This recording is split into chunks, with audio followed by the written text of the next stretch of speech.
하지만 이 차를 운행을 하면서 후회를 아예 안 했던 건 아니에요. 일단 1차적으로 허리가 너무 아팠어요. 허리가 너무 아팠는데 이 시트가 몸에 조금, 제가 허리 디스크도 있고 이 목 베개를 지금 하고 있잖아요. 목 같은 경우도 목이 좀 많이 약해요. 그래서 제가 운전하는 자세가 당연히 물론 안 좋겠지만 일단 그냥 앉았을 때 의자에 편안감이 하나도 없고 그냥 운전하고 나면 진짜 허리가 너무 아픈 거예요. 그래서 이 럼버 서포트라고 하죠. 이제 허리 지지대를 어떻게 사용을 해야 될지, 그냥 허리 지지대를 최대한 이렇게 앞으로 이렇게 볼록하게 해서 허리를 받쳐줄 수 있게 사용을 했었는데, 이제 지금 조금 어느 정도 유명하신 유튜버님이시죠. 이제 금화라는 유튜버님의 시트 포지션 영상을 보고, 이제 차량 같은 경우는 수직으로 이제 이렇게 운동을 많이 하는 차량이고 그 충격들이 다 허리로 갈 수 있기 때문에 이렇게 앞으로 볼록하게 해서 받쳐주는 게 아니라 최대한 디스크가 충격이 있지 않게 최대한 뒤로 이렇게 내 온몸이 시트 안쪽으로 들어갈 수 있게, 시트 안쪽으로 들어가서 내 몸을 최대한 이 시트가 받쳐주고 이 충격을 얘가 받을 수 있게 시트 포지션을 해줘라 라고 해서 시트 포지션을 바꿨고요. 그 이후로 그렇게 크게 아프거나 그랬던 적은 없는데, 물론 편하진 않아요. 제가 익숙해져서 그런 면도 있지 않은데, 익숙해져서 안 아픈 것 같아요. 안 아픈 것 같은데 뭐 여자친구도 그렇게 막 편하다고 얘기를 하는 편은 아니고. 그리고 두 번째, 제가 이 차량이 첫 차다 보니까 이 하이브리드를 다른 사람이 탔을 때 되게 조용하다고 하거든요. 근데 엔진 켜진 것도 잘 모르시고, 근데 저는 이게 첫 차다 보니까 이것조차도 시끄러운 거예요. 근데 엔진이 개입하지 않았을 때 이질감이 하나도 없고, 아, 이렇게 진짜 조용하다. 지금도 엔진이 켜지지 않은 상태인데 너무 조용하다라는 생각이 들 정도로 좋았는데, 여기서 엔진이 딱 개입되는 순간 아, 너무 시끄럽다, 혹은 진동이 많이 느껴진다, 이렇게 생각이 들 정도로 그런 부분에 제가 좀 많이 예민했어요. 예민해서 아, 너무 시끄럽다. 근데 또 이거보다 조용한 차를 찾으려니 전기차밖에 없잖아요, 대안이. 그래서 진짜 예민한 그런 고민을 했던 것 같아요. 그런데 또 얼마 전에 제가 소렌토 리뷰를 하다 보니까 아, 니로가 시끄러운 거였구나 라는 생각을 했고, 또 이제 DCT, 제가 DCT가 이제 차량을 구매하기 전에 DCT가 있어서 조금 꿀렁꿀렁 거린다, 이제 그런 거를 감안하고 차량 구매를 했지만, DCT 뿐만 아니라 다른 이유가 될 수도 있겠지만 엔진 개입할 때랑 엔진 개입을 안 할 때랑 그 차이가 생각보다 심해요. 이게 제가 막히던 길을 가다 보니까 애매하게 엔진이 켜져 있을 때랑 안 켜져 있을 때를 그 중간에 걸터 있을 때가 있는데, 그럴 때 엄청 꿀렁거리거든요.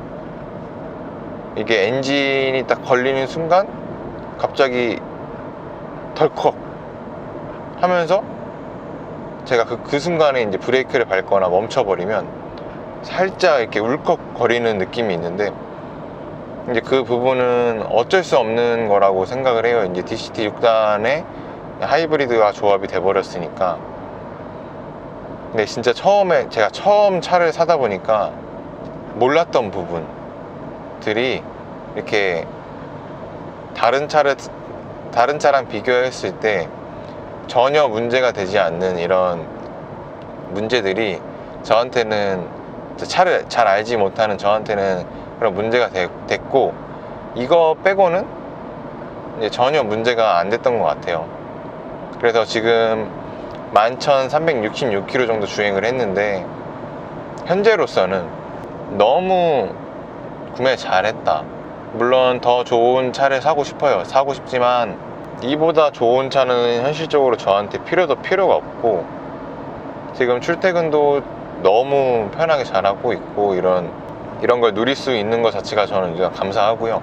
이 차를 누가 구매하신다고 고민을 하신다면 지금 21년식이 나와서 댓글로 간혹 이제 어떤 트림에 어떤 옵션을 넣는 게 좋냐고 말씀해 주시는 분, 이제 물어보시는 분들이 있는데, 제가 아직 구성을 보지를 못했어요. 이제 옵션 표를 보지를 못했는데, 제가 구매를 이미 해버려서 그거에 대한 관심이 없다 보니까 이것도 차차 제가 시간을 따로 내서 촬영해서 올려보도록 하고, 제가 이제 거의 완전 풀옵션을 구매를 하다 보니까 저는 이런 옵션을 조금 넣었으면 좋겠다라는 말씀을 먼저 해드리고 싶어요.